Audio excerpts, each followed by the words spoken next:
This is the fastest GR86, and its owner just told me that it's not a GR86, it's a platform. It's that platform. I don't know anything about this shit. So I have a guy that knows. A guy that knows a guy. I have that guy. The platform. And he has a finger. And we have the guy. So like, stay there for a second. Stay there.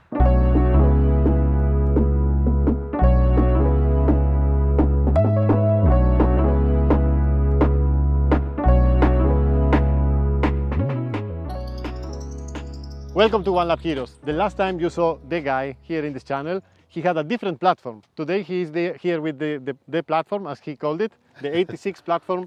Exactly. It's a heavily modified 86. Absolutely not. If I'm right, exactly like the S2000 that Absolutely he wrong. used to have. Or do you still have it? I still have, and I have in my heart. Is it still stock as before?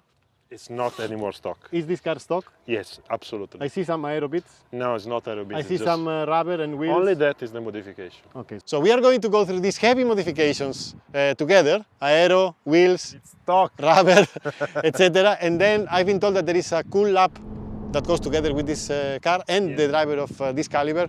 So let's have a look at this long list of modifications together, and then let's have a look at the lap. Let's go.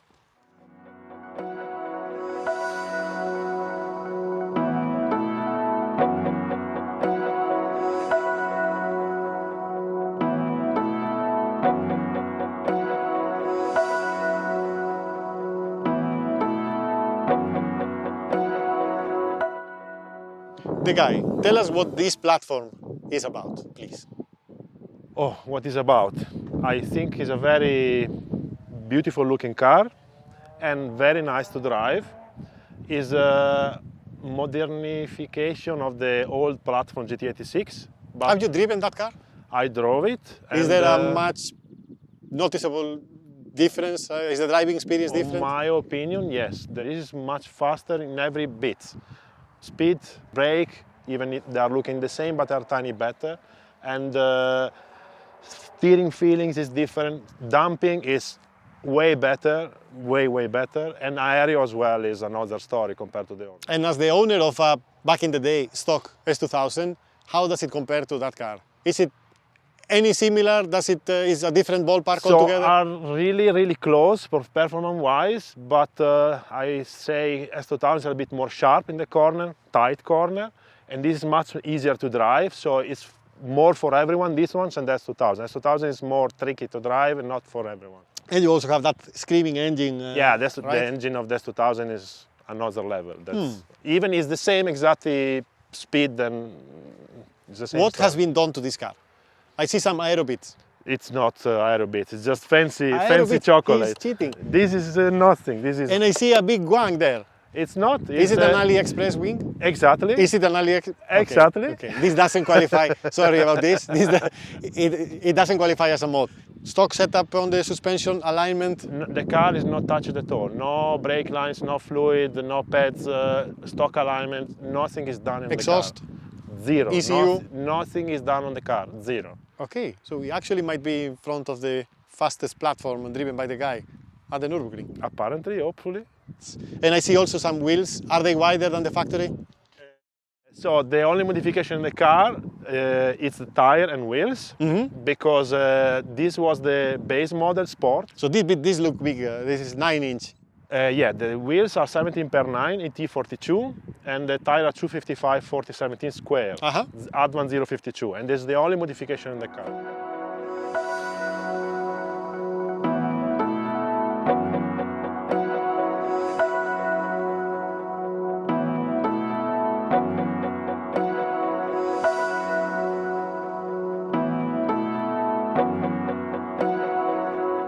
In case you don't know, the guy here is a mechanic, he's a professional mechanic, and he has already opened one of these engines. Thankfully, not his own engine, this very engine. So there are some concerns about the reliability of this engine, some oiling issues, something to do with the RTB as well in the oil pickup. So, Andrea, sorry, the guy, what can you tell us about this engine? What did you find in this engine that you opened? So, was not my car, was a customer friend car. And why did you open it in the first place? I opened the sump to install the baffle to, let's say, try to avoid starvation on the oil in the truck.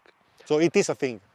It's, I think, in all the cars existing in the world. It's not only these cars or whatever BMW or S2000 or whatever it is. Even S2000 need a buffer some, otherwise explode. So it's Did you find anything else, anything nasty, anything you didn't like? So the RTV called by Americans, basically the sealant to close the engine, it's there, but it's very tiny. It's basically not an issue at all because the pickup is sucking 360 degrees, and what the silicone does is very tiny pieces and doesn't clogging the pickup. It's not a problem. What about the baffle on your own car? Are you going to do it? I probably gonna do later when I'm gonna install suspension and other bits to make the car even faster. And yeah, I'm gonna do later. Already from the previous generation of this platform, oil temperature was a problem, and an oil cooler was much recommended, actually mandatory, I would say, for cars that are driven hard or driven at the track or driven, let alone at the Nürburgring where temperatures are skyrocketing. Is this also a need for the new platform?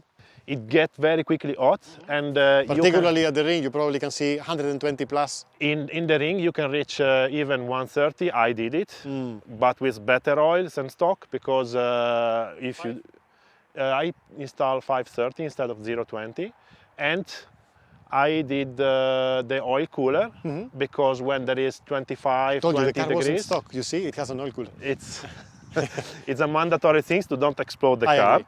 So it's not a performance thing, it's just safety.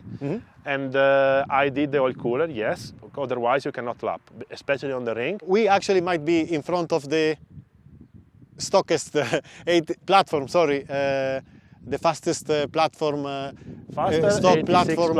It's a difficult one to put together, sorry. We might be in front of the fastest stock platform driven by the guy in white color with Nike shoes and an atomic hoodie at the Nürburgring. Cut. I want to know what is the model of the shoes. Can you please tell me what's the model of the shoes? Yeah, Air Max 90, kiss my ears. it's a power frame Pumas. They come with a bottle opener in the back, so you just put your beer in there and you can open your beer. The guy, I would say, let's cut the crap and go watch the lap. I've been told it's a ballistic one, is it? It's not a ballistic because it's still 240 horsepower car, Hey, 230 horsepower car, but Come on, I it's a want to good see. one. I want to see what my future car can do at the Nürburgring, driven by the guy.